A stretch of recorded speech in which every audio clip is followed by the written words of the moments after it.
राम भरोसे वशिष्ठ कुंज योजना, सपनों का घर या घोटाले की बुनियाद। अयोध्या से 20 किलोमीटर दूर 75 एकड़ में फैली और 300 करोड़ रुपए की लागत से विकसित हो रही वशिष्ठ कुंज योजना अब सवालों के घेरे में है। 6 मार्च को जब इस योजना की लॉटरी प्रक्रिया चल रही थी, पत्रकारों की पड़ताल में चौंकाने वाली सच्चाई सामने आई। बालू से भराई। भवन निर्माण पर बड़ा खतरा योजना के तहत मिट्टी से भराई का प्रावधान था, लेकिन गुपचुप तरीके से समीप की नदी के पास से अवैध रूप से लाई गई बालू से गड्ढों की पाटाई की जा रही है। भवनों की मजबूती पर सवाल। बालू से बनी नींव कमज़ोर होती है, जिससे इमारतें धंस सकती हैं या प्राकृतिक आपदाओं के दौरान गिर सकती हैं। अवैध खनन।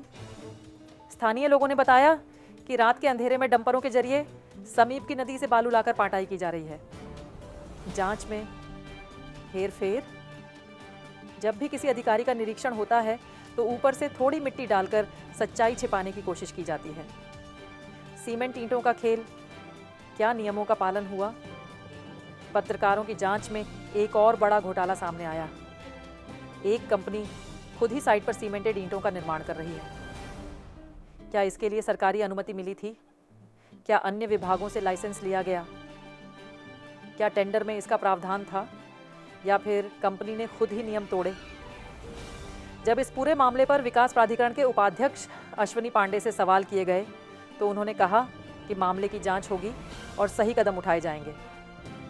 लेकिन सवाल ये है, क्या यह जांच सिर्फ कागज़ों तक सीमित रहेगी?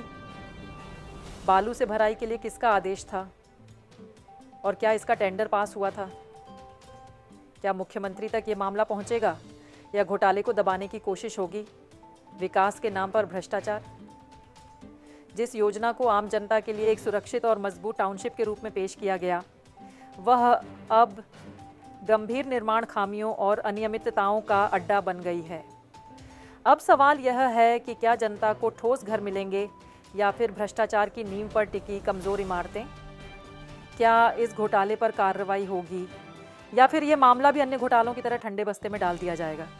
लेकिन कुछ चीज़ें हैं, का निर्माण हो रहा है, बालू का बहुत प्रयोग हो रहा है, साथ ही एक सीमेंटेड, तो कहीं ना कहीं जीएसटी चोरी भी कहेंगे इसको। और जो नियम भेज के जांच कराएंगे। और ये आप देखिए कि आर्किटेक्ट लगे हैं, उसमें ईपीसी कॉन्ट्रैक्ट के तहत आर्किटेक्ट लगे हैं और हमारे प्राधिकरण में जो भी कंस्ट्रक्शन के वर्क होते हैं उसमें राइट्स के द्वारा थर्ड पार्टी इंस्पेक्शन कराया जाता है, तो उन सभी को जांच कराते हुए नियमानुसार कार्रवाई की जाएगी। सर, क्या ये भी तय हुआ है कि वहाँ पे बालू की से ही पटाई होगी कि मिट्टी का टेंडर है? देखिए, इसमें मिट्टी की भराई होती है और जो आपने अभी संज्ञान में लाया है वो तथ्य का पहले उसकी जांच हो जाए, उसके बाद ही कोई प्राधिकरण के द्वारा अपना। सर, एक जांच में अगर सही पाया जाता है जैसे, वो जांच के बाद ही स्पष्ट होगा, कार्रवाई की जाएगी। सर, क्या ये भी तय हुआ है कि वहाँ पे बालू की से ही पटाई होगी कि मिट्टी का टेंडर है? देखिए, इसमें मिट्टी की भराई होती है और जो आपने अभी संज्ञान में लाया है वो तथ्य का पहले उसकी जांच हो जाए, उसके बाद ही कोई प्राधिकरण के द्वारा अपना। सर, एक जांच में अगर सही पाया जाता है जैसे, वो जांच के बाद ही स्पष्ट होगा।